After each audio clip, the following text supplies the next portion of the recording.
Hey y'all, in this week's podcast, I interview Tim, a gay former crystal meth addict who has created his own recovery route through a relationship with Jesus Christ. This topic may be a bit triggering for some of you because I'm well aware that there is a ton of religious trauma out there, yours truly included. But I am committed to remaining open to all perspectives when it comes to crystal meth recovery. I want to feature as many viewpoints as I can in an effort to empower you to do the same. Listen, we expand ourselves psychologically and spiritually when we are able to hold our own view while considering the views of others simultaneously. Recovery is not about subscribing to one route that somebody else created and deciding it is the only way or else, because that, my friends, is as close to religious trauma as you'll get. Which is so ironic to me that the people out there telling you that you have to do recovery this way are the same ones who have a big problem with Christianity. They are being just like the group they are against. So I encourage you to take what resonates and leave the rest. Don't listen to this podcast or any podcast for ways it agrees with your opinion, but listen to expand your worldview. And please know that recovery is yours to create. This is your chance to set the precedent for the rest of your life by stepping into your power and making your own rules that align with your own truth. Not many get a clean slate like this. As addicts, we are given a special opportunity. Don't fuck it up. Join the Aftermeth community on Facebook. We have a Facebook page called the Aftermeth. Also, there is a supplementary study guide that goes with every podcast. The link will be in the show notes. Enjoy. Have you had run-ins with Christians that aren't really happy with you two showing up at church together? Yeah, actually, we have. We were going to this one church down the road, and it was one of the biggest churches in the area. Welcome to the Aftermeth Podcast. This is your host, Dr. Dallas Bragg, a former crystal meth addict, now sobriety coach. Join me on my mission to increase awareness around the epidemic of crystal meth among the gay male population and create a repository of resources for current and past addicts as well as and especially for their loved ones. This is the Aftermeth. Trigger warning, this podcast will contain discussions pertaining to drug and alcohol misuse. If you feel triggered to use or relapse, please call SAMHSA's national hotline at 1-800-662-HELP. Also, if you are new in your sobriety journey and you feel like you could be triggered by discussions around drug, alcohol, and sex misuse, please do not listen to this podcast. All right, now on with the show.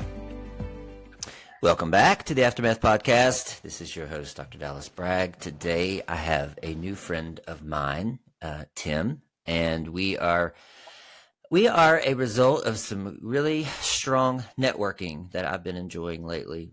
As I meet one person, it dominoes into more people, and I just love the way that this web of former meth addicts is forming all around the globe.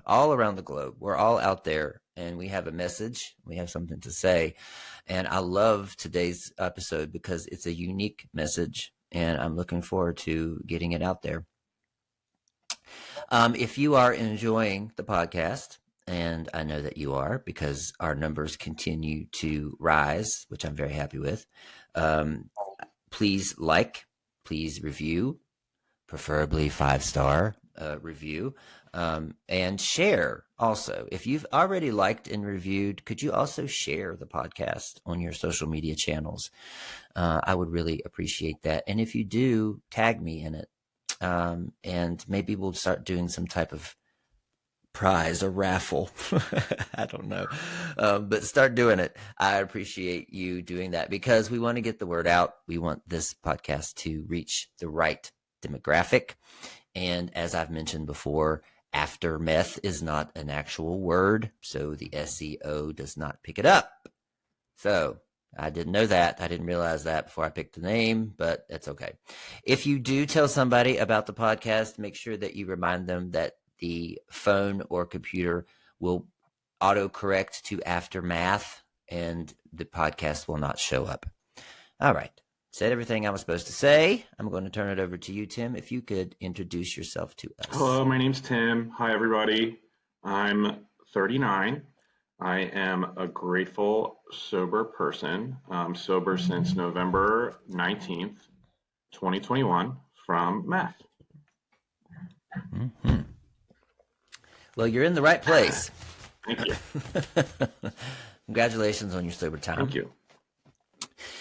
So as we have guests on here and we hear stories, all of our stories are unique. However, a lot of them are so similar, as far as once we get into meth. It's funny because no matter where I was talking to a guy from Israel, and I was interested to know kind of what the scene was like there. And it's the same. I mean, it's the same shit, different place. And so that being said, I just wanted to dive into your story and ask you, where do you think your meth addiction began? Thinking back over your life, where do you think it started? I was prescribed Adderall for quite a long time, so I feel like that's why it really took hold.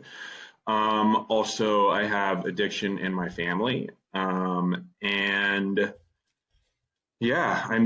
Just a lot of stuff in adolescence, a lot of unregulated, emotions and things like that. I was put on a lot of different types of medications. And then, 18, I started drinking and, discovered that binge drinking big time.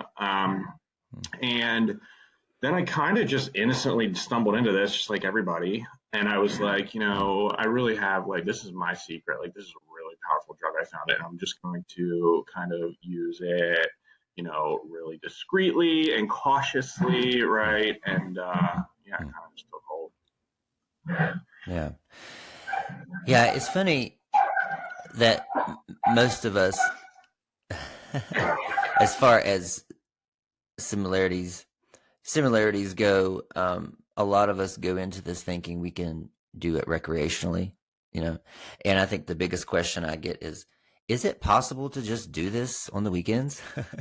And to that I say, go ahead and try. But that doesn't last long, right? No. Well, that's when it started kind of going into, the weekday.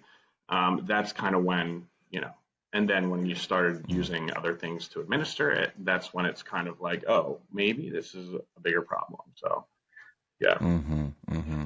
Yeah. Yeah. So once you got into it and it started leaking into your life, what was your life like? It was chaotic and I loved it. I really loved, just just messiness. I love the highs and the lows and I hated the lows, but I love the highs so much. Mm-hmm. And it was really fragmented. I, did some really impulsive things, including a cross-country move that I probably never would have done if I wouldn't have been using. Just clouded judgment and all sorts of things like that. Yeah. Yeah. It's interesting that you say that because a lot of us get it. We find this new world. It's an underground world. It's a world that's out there that no one knows about. Right before everybody's eyes, it's hiding in plain sight. This meth world, right? And it's like you step into another dimension, and the chaos, the adventures, like you're saying. And to me, it feels like many of us get to allow our alter ego to come out and play, and we don't have to pretend anymore. Does that sound familiar to you? Yeah, 100%. And my ego, at the time I had this really cool job and, I was doing really well for myself for the first time. And, that's really fostered the addiction and it grew along with that. And, my ego is so huge and, I really had to attack it, when I became sober. So I had to learn a lot of stuff. Yeah. So was there a pattern of your relapses? And when I say, sometimes when we decide, okay, we're going to quit, we're going to try to get sober, right? Was there that decision and then a pattern of relapses? And I'm saying this so that people out there who are relapsing can maybe relate. Were there like periods of time, like 2 weeks, 3 months? How was that? How did that look for you? Well, so I entered into an outpatient rehab program in 2017. And, I mentioned before I didn't get sober until 2021. So there were a lot of relapses between there. Typically my relapses would occur every 30 to 60 days. And I couldn't, I couldn't get past like the 30 day mark. Typically I would go back out. It was just the most frustrating thing. We all beat ourselves up and we just carry that guilt and that shame and everything. But yeah, that's typically, that's how powerful this drug is, that, you can do, like, it just keeps calling your name. Like even after like 30 days, you would think that, all right, things are going to start like looking up now, but like I kept going back down. So yeah. Very common. So if you're listening, I want you to know that you're not alone in this, that this drug, it's proven scientifically through research, proven that this drug will cause more relapses before you get sober than any other drug out there. Right. There's something about it. And especially for gay men when it's fused with sex. Correct. Because sex is such a powerful part of our life. And as I sent a newsletter out last week, men studies show men think about sex 19 times a day. Well, that's 19 triggers a day we have. Right. If you think about meth and sex being fused together, right? Yeah, that's probably what, caused me to relapse, is because in that 30-day span, I had absolutely no desire. And so it would bubble up. And then, like towards the end, I'm like, I just got to go out and do it, because, I don't, by the grace of God, I was able to like get past all of that. So yeah. Okay. So 17, you started your journey. Correct. Yeah. Say about 2021, you quit. So what do you think was there a final straw to that, or what was the impact that on you that made you stop using? Honestly, like I remember finding identifying with a higher power in rehab. And, we had to do a lot of work in rehab, a lot of group therapy and this and that. And I was really emotional about that. And I always think back, just lost my composure, like in the group, and was just like, wow, like this is so foreign to me, because it was always just me, so that was really kind of what really started the whole process, I think. And then, later on, it still wasn't enough though. Later on, just kept relapsing. And then I would go to NA meetings, and it still didn't do it. I would still keep using. And I was like, what is going on? And it, just kind of kept stumbling into church over and over again, still relapsing, but then, dragging my butt back to church. And it kind of just something started to stick with just regular attendance with church. So Okay. Okay. And so your regular attendance in church, and what kind of church was this? It was just a Christian, non-denominational church with the bands, the stage and this and that. So the lights and the, guitar. So yeah, that's my favorite, actually. It's like a free concert. Yeah, exactly right. Okay, so then you started to. It sounds like you started to really connect with a higher Correct. power, which is a big sticking point for a lot of men, gay men especially, because religious trauma comes along with many of us, and I'm finding no matter what age. Because in my mind, I would think, oh, these younger kids, they have it so good. They can come out whenever they want. They don't have this or that, but they have this. They carry the same trauma that we do in different ways. So, right. So what was early recovery like for you, if you could describe it? Just trying to figure out who I was, like as a person on a deeper level, and just being okay with who I was, and just I don't know, like just moments, like, I don't know, just being okay with who I was deep down and not on the surface level. Mm. You know, I just, like I said, it was just it during in rehab when I had to kind of start losing that ego and identifying with a higher power. Like I didn't really know, the only reference point I had of a higher power was like Sunday school and like being confirmed into my Mm. church. And then, you kind of lose all that and when you come out as a gay man, like when you're, graduate high school, get your driver's license, graduate high school, you kind of just, you leave all of that behind you. Right. And I just, like it was in the dust. Like I was only looking forward. And, yeah, so I forget what the question was. I kind of just go off on tangents. What was Oh, early early recovery. recovery Yeah, like for you? it was a very confounding time. It was just super confusing. Just I really kind of look at it as like a starting point for the rest of my life, to be honest. Hmm. Yeah. So it sounds like you went to Sunday school, so you had some type of at least exposure to the Christian church, and you found yourself in church as a part of your recovery. So what was different? How did that evolve for you, and what changed? What drew you back? Like NA wasn't working. Well, I went to this Mm. one NA meeting and I tried to share this verse that was really helpful for me. And, like I was kind of shunned out because, as you know, you're not supposed to share outside literature, including scripture, in NA. And I was like, well, it was honestly like I would go to church because I was looking for whatever. I was dying. Like I was killing myself and I couldn't help it. And it was really scary. And I was scared. And like every time I relapsed, the crash of that was so hard. And like I would just drag myself to church and just the smiling faces of the greeters and just like that vibe in Mm. there, like everybody was so happy. Everybody had a smiling face. Yeah, it just felt like a good place to be. And it just made me feel good. And of course, you go to church, you just sit. I would always try to sit in the back and I would just like cry. Like, I would just like, Mm. you know, I still get a little emotional when it comes to my faith because like, it's like really important to me. So. Mm. Mm. Mm. Interesting.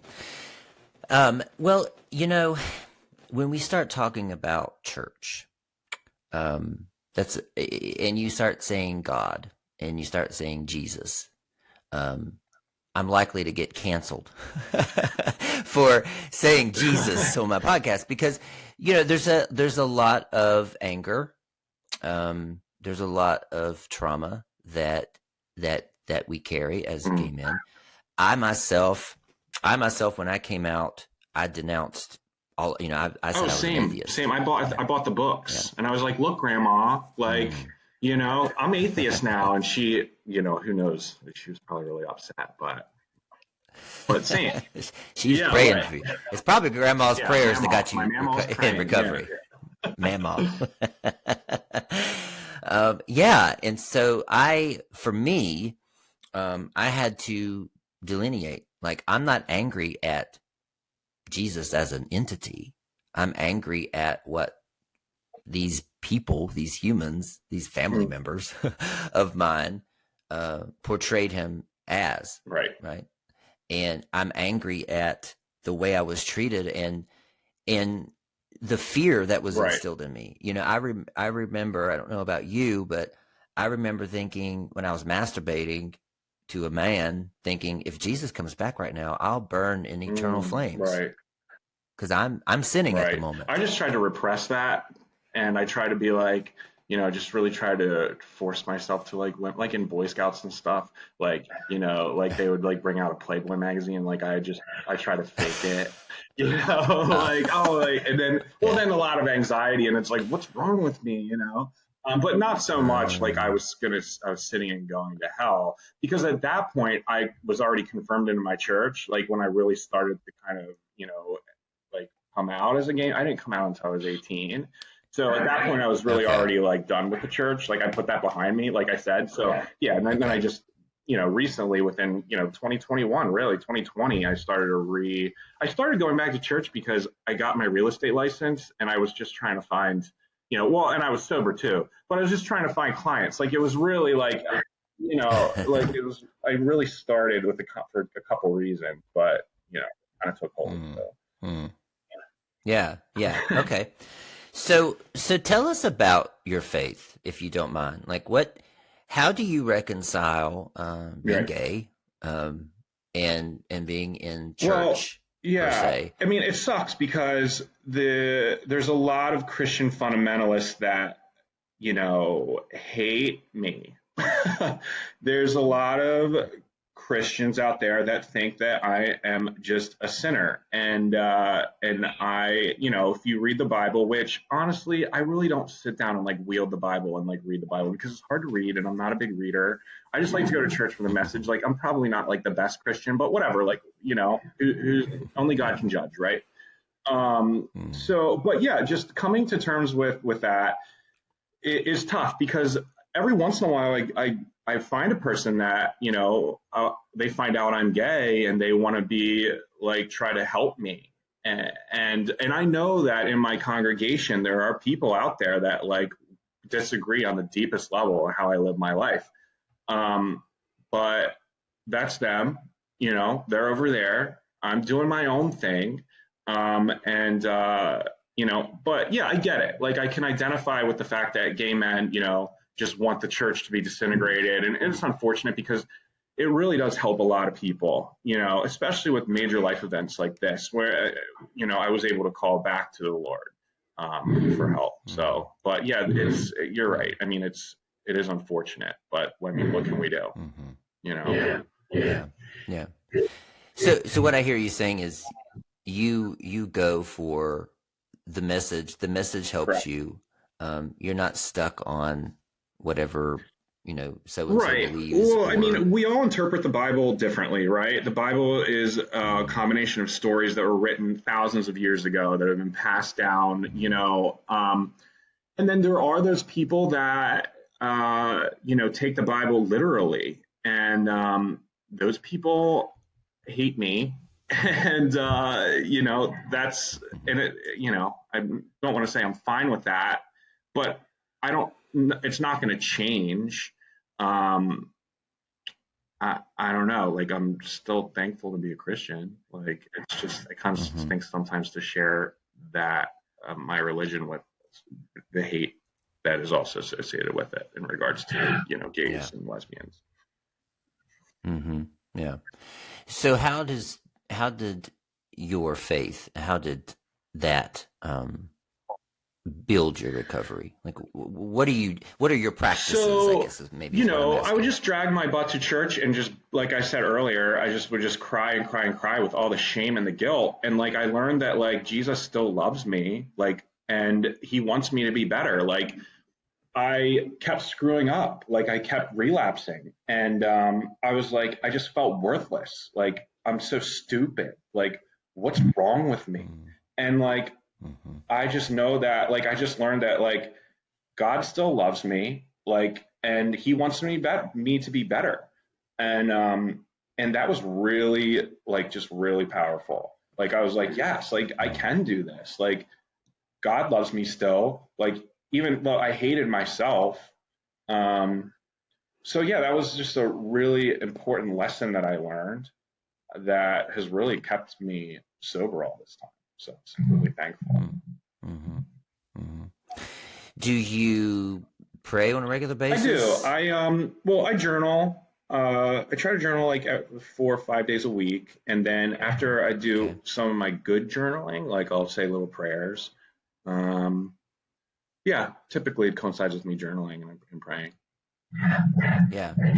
That's a good, I don't, if anybody watches my content, I push journaling hard because I feel like it's key. It's elementary to not only recovery, but really to live a better life and to, assess, to reflect, to stay on track, to set goals.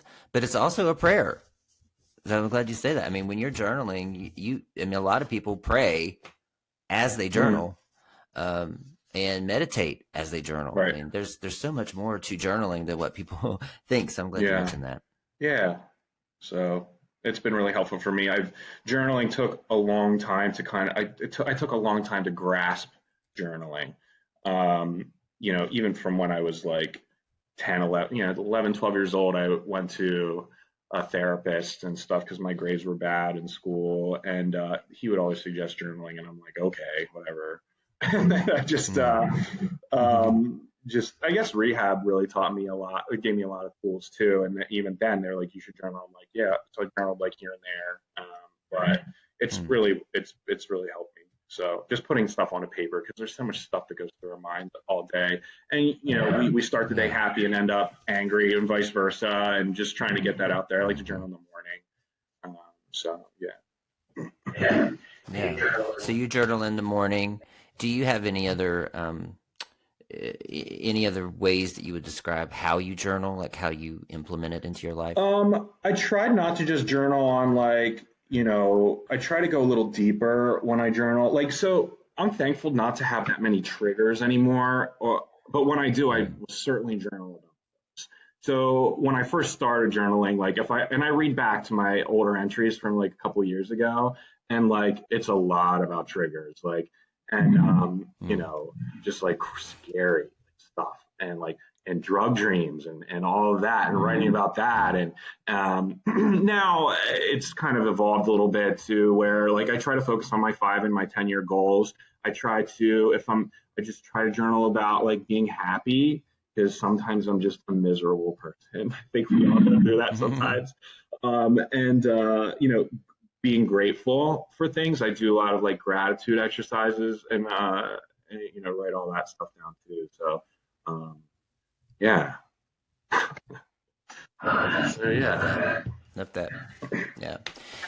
So moving forward, you are in recovery. You are getting in touch with your higher power and the church.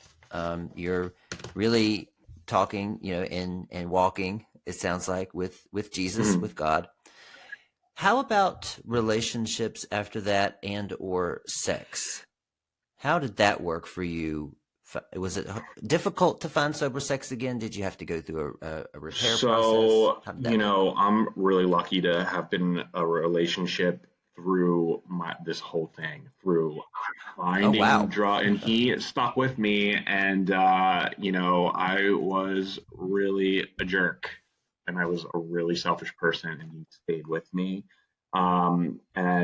So I can't really identify with a lot of the community in regards to that, and going out and and the apps and all of that stuff as that much, because we worship together as well. So I'm also really thankful for that. It's been rigorous journey between him and I, because with the meth, I would be really selfish with it, and then I would use it and then do my own thing, if you know what I mean. And then he would come home from work or whatever, and I just wouldn't be interested in him, because I would have already taken care of myself, right? With my own deep fantasies or whatever is going on in my messed up addict brain, I would do that. And this was also during the pandemic, when, let's not forget, lots of people were really sick and suffering too. And I didn't have lost my job, and he was still working. So it's just a lot of stuff. But I was really inconsistent with my desire, with my sexual appetite with him. And then he would blame himself, and it was just a lot. But yeah, I'm just a little bit more unique with my message in regards to that. So I don't know if that would really apply to a lot of other people's. Well, it does in a lot of sense. So there's right now I have a couple that are clients together, and they're trying to quit. Oh, that's together. Really tough. Wow. Yeah. And what would you say to Jeez. a couple? And I hear from clients all the time, either one's using and one's not, or they're both using and they're trying to quit together. And so in one way, I feel like it's a built-in accountability partner, but in one way, I feel like it's a built-in trigger. That's really tough. I would say go to church, number one. But because like it's so interwoven into the relationship, like it's going to be really boring for a couple that uses together to just stop that. Like that, I don't know, and it might even lead to like them being like, well, like this might not work for us, like, but I gotta pray for people. Like, that seems really tough. Like, I don't know what to say about that. Yeah. But you and your partner were able. So he didn't use. I kept it, like, I would use in secret. Like, he would go to bed and then I would just like, administer. And then just lay in bed all night beside him, just like taking care of myself. You know what I mean? And then he would go to work, and then I would do it again. And then like it was so selfish and stupid. Looking back, and he didn't. It's not like opiates. Like there's a certain level of discretion you can maintain with this drug, which makes it even worse. But it came to a head, of course, like it always does. And then he kind of like outed me to my family, and, it had to deal with almost like a family intervention of sorts. And that still wasn't enough. I would still keep using, like it's wild. It's tough. Yeah. Yeah. That had to have been a motivational factor, I would think, to keep your relationship correct together too. Yeah, I needed him, and I'm so thankful for him, and every once in a while he gets upset, because he looks back, and I did put him through a lot, and he means a lot to me, and it's just a selfish, like, insular thing. I only care about myself. Like, I was in Colorado and he was in New Jersey, and like and we would see each other quite frequently, over the pandemic and stuff. But like when I was using, I would just not care about anything. Like I wouldn't even call. It was just such a selfish disease. So yeah. What a commitment he made to you. Yeah.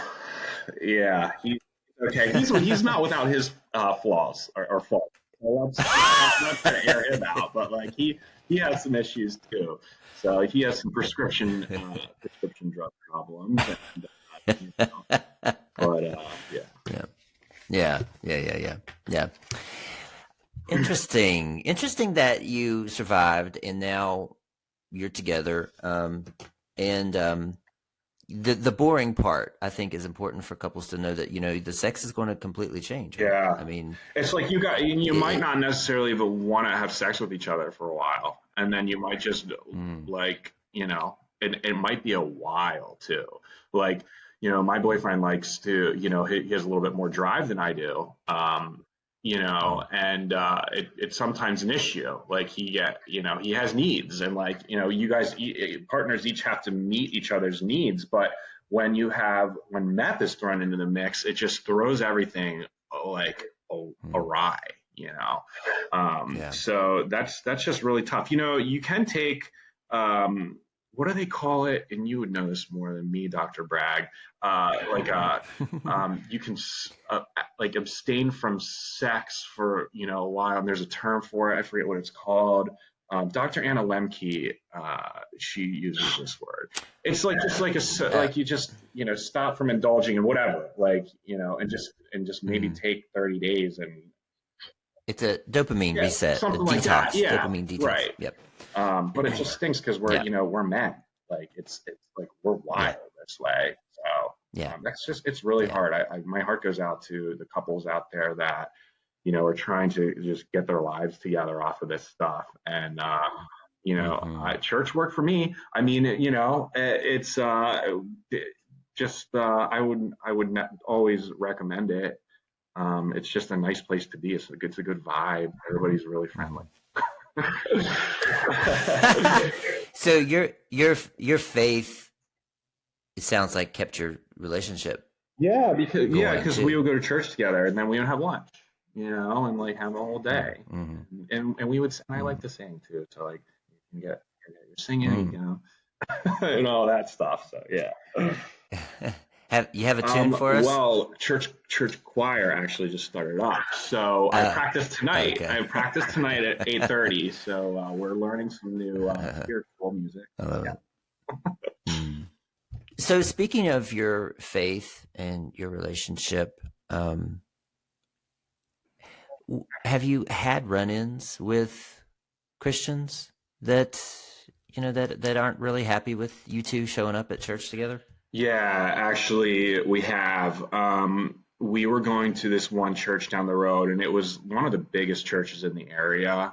And the pastor never reached out to my boyfriend and I. Like, never shook hands. And we've been to lots of churches, but my boyfriend liked this church because it was like really nice inside, and just a really big facility. And so we were going there for a while, and one time the pastor said, he was talking about how he officiates weddings, and he was like, but I won't officiate when a man marries another man because God doesn't bless that. And this was after he was talking about how love isn't love. Like, this was a prior topic of his sermon. And what we should have done was we should have walked out of there in the middle of his sermon. But we stayed there, and afterwards we always talk about it. And it was just so hateful, and it hurts me, and it really makes me question my faith when I run into people that are like that, especially somebody who's leading a congregation like that, and it just sucks that there's. Going back to what I said, it just sucks. There's Christians out there like that. So we switched to the church that had rainbow flags out in the front. And we're like, oh, well, this church is, going to be a good fit for us, right? And they reconcile. It's a Medford, or not Medford. It's a Methodist church, and they reconciled with the gay community. So, I was talking to the church ladies because I like to gab after church with everybody, and I told them, bunch. I told two of the ladies that we used to go to this specific church. They were like, really?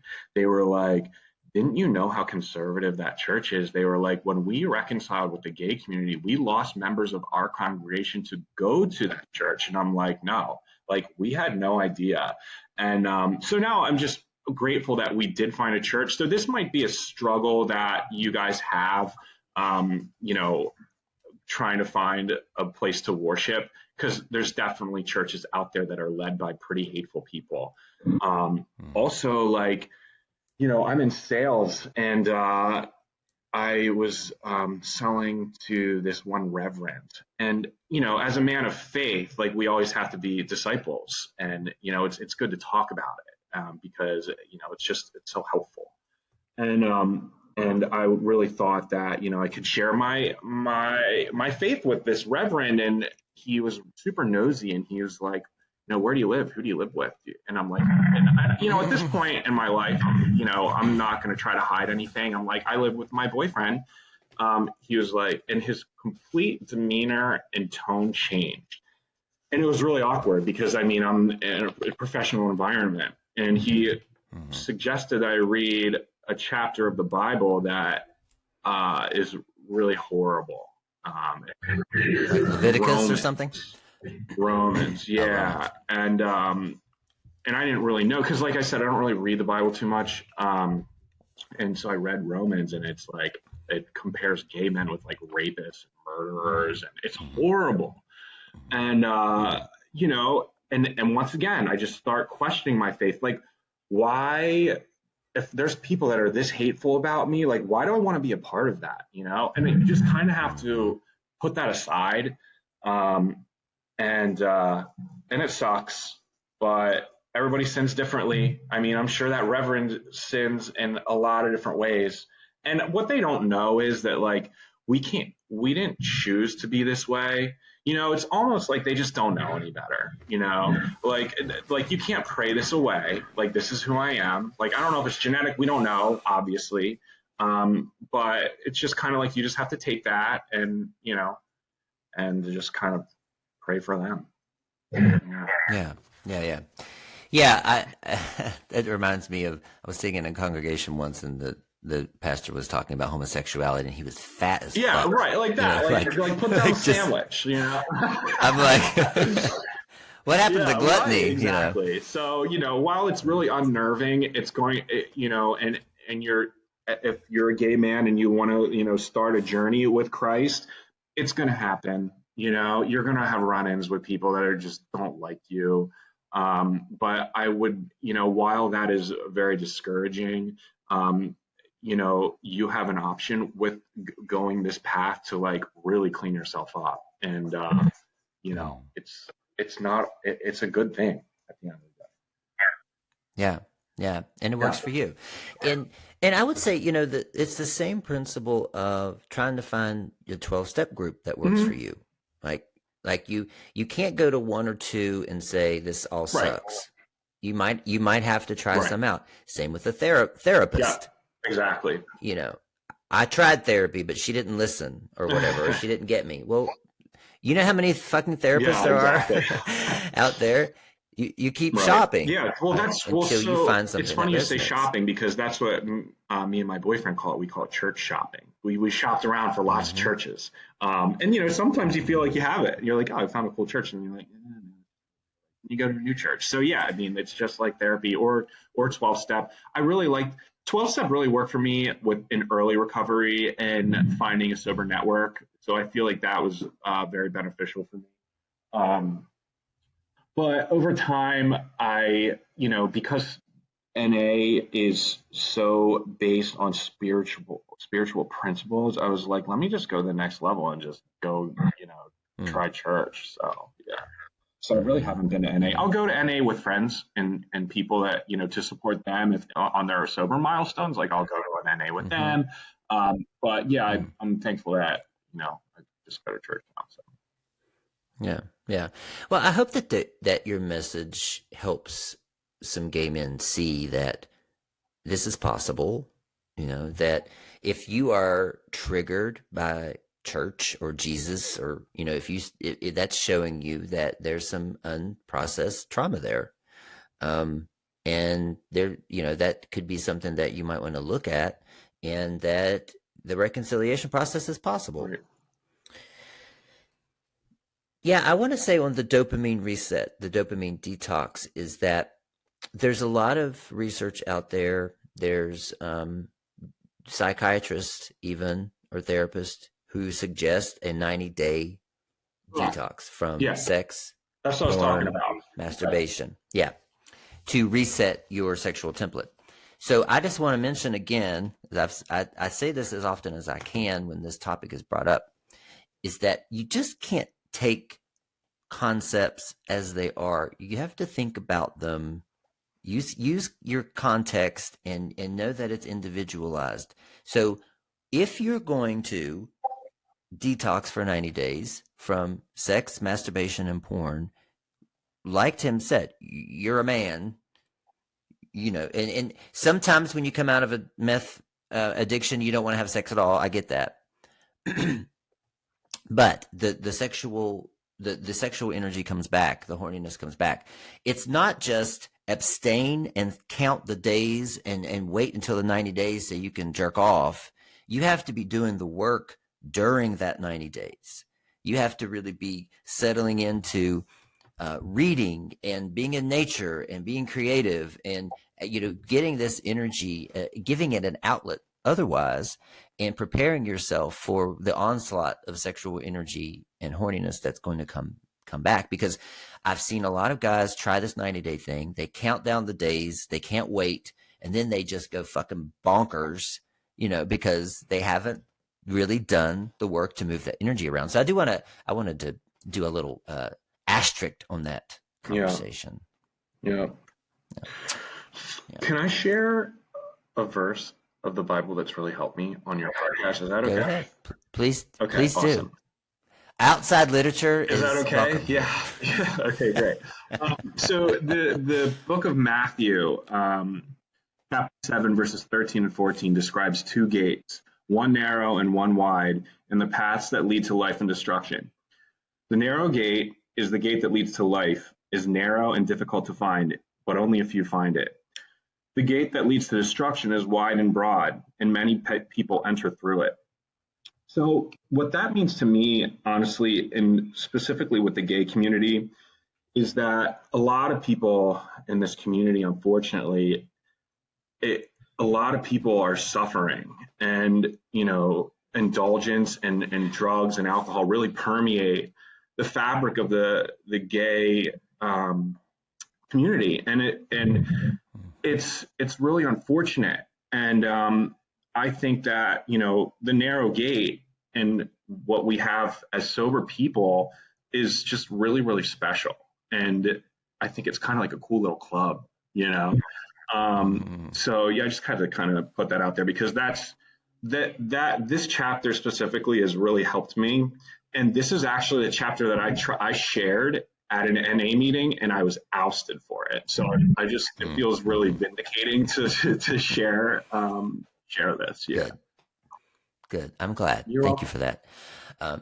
And what comes up for me is back to rebuilding your sexual template. The reason that many men aren't achieving sober sex is because narrow is the gate, meaning it takes a lot of work. Not many people want to put in the time, the patience, and the fucking hard work it takes to mindfully masturbate and move the sexual tension around and rebuild things up here. To that's the wide is the gate that you just watch porn, jerk off, and program your brain that way. Saturday Night Rager, whatever. Yeah. And so that's the when there's a lot of guys who's reaching out to me and saying, how do I do this? You have to work. Quitting meth is the easy part. Right. Yeah.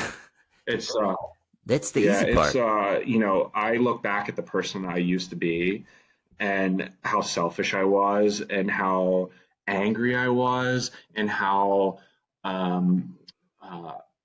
egotistical, and just like my head was so big. Like, I really thought that I was like there's such a cool, like, I was the coolest person in the whole room, and you really have to let go of that stuff, and just be true to yourself and who you are on a much deeper level. And my sober journey has taught me that.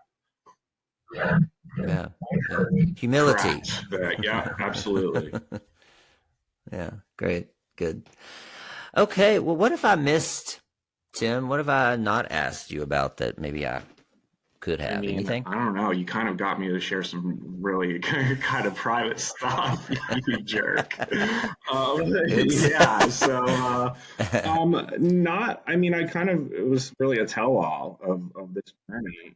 I don't really think we covered mostly everything. Yeah. How does it feel to be able to talk about your faith freely on a platform like this? I mean, not to say that I'm, this podcast is huge or anything, but how does it feel? It's getting there. It's really, it's been something I've been journaling about, to be honest. I really was a little nervous because I never really shared this about me, and like, I'm really an anomaly. Like, there's really not that many gay. Like, I'm such a protected class. I'm gay. I'm sober. I'm religious. Like, I feel like it's me and like maybe 6 other people in the whole country. Like, luckily I have my boyfriend, but yeah, it's something. Yeah, I had the podcast couldn't be aired because of technical difficulties, but I did have a gentleman on who was married to a dealer, dated a dealer. He found Jesus, but he denounced his homosexuality. That's a shame. Like, you don't have to do that. There's other ways. Like, you can still, can still be gay, and you can love Jesus. It's okay, guys. Like, you can do it. Like, Jesus is like my best friend. Like, he's so awesome, and he loves me no matter what. And like he just wants what's best for me. And like, Yeah. Yeah, and you have to delineate sometimes, for me anyway. Like I said, like being angry at Jesus as an entity as opposed to being angry at what the church made him out to be for you. And if you can really separate those two, I think it helps. Yeah, it does. And that's the whole thing, just being able to separate that. And like I said, there's lots of hateful people out there just in general in this world. And but whenever you go to church, it's like you're around people that, like just I don't know, like it's just it's a cool vibe. Everybody needs to go to church. Or else. I'm just kidding. Well, thank you for sharing, and I got you to share personal stuff. I even made you tear up once, so I'm proud of myself for that. So if you'd like to join the conversation, you can make comments on the YouTube version of the podcast. You can comment on Spotify, or you can just send me an email. If you have questions or comments, I'm happy to do that. You can join the community. We have an Aftermeth Facebook page, the Aftermeth Podcast community. You can go to our website, aftermeth.net, and you can submit your questions or comments there as well. I am always looking for suggestions for topics. I'm currently looking for trans people. I'm currently looking for people of color, and I'm currently looking for sex workers that we want to I want to expand the reach that we have and the topics that we're reaching here. And so that is kind of a goal for season 2 of the Aftermeth, which will start 2025. So, all right, guys, I will see you all in the next one.